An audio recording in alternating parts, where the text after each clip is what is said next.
এই guys welcome back to the video. আজ হচ্ছে চৈত্র সংক্রান্তি, আর চৈত্র সংক্রান্তির সাথে সাথে বলতে পারো আমার জন্য একটা স্পেশাল দিন। চৈত্র সংক্রান্তি তো একটা স্পেশাল দিন আমাদের সব বাঙালির জন্য, সাথে সাথে আমার জন্য স্পেশাল দিন হচ্ছে, দেখো এখানে আমি পুজোর আয়োজন করেছি। কেন বলতো?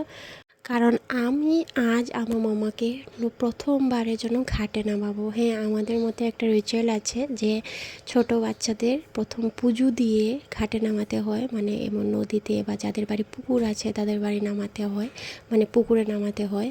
দেখো আমাদের এখানে যেহেতু আমাদের বাড়ির সাথেই নদী আছে, তো এই যে রিচুয়ালটা এটা আমি নদীতেই করেছি। আমাদের এখানে সবাই নদীতেই স্নান করে।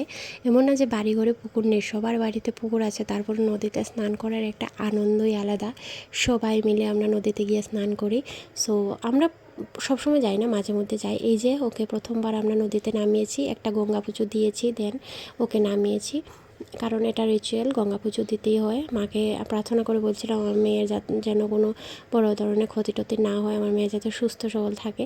দেন এই যে একটা রিচুয়াল, এটা হচ্ছে হাঁসের ডিম। হাঁসের ডিমটাকে ও শরীরে বুলিয়ে দেন আমরা এটাকে নদীতে ভাসাবো, মানে আমার কপালের মধ্যে দিয়ে ঠাস করে ফাটাবো, ফাটিয়ে দেন এটাকে নদীতে ছেড়ে দেবো। এটা হচ্ছে একটা ইম্পর্ট্যান্ট রিচুয়াল। আমি মানে দেখেছি আগে, অনেকবার দেখেছি ছোট থাকতে, কিন্তু বড় হওয়ার পর আর দেখিনি।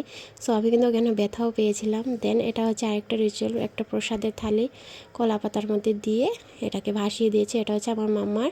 অ্যান্ড দেন আমি ভাসাচ্ছি আমার দুটো বানিয়েছিলাম প্রসাদের, এটা দেন তেল আর তেল সিঁদুর এগুলো ভাসাতে হয়। এটা হচ্ছে রিচুয়াল। দেখা হচ্ছে পরবর্তী।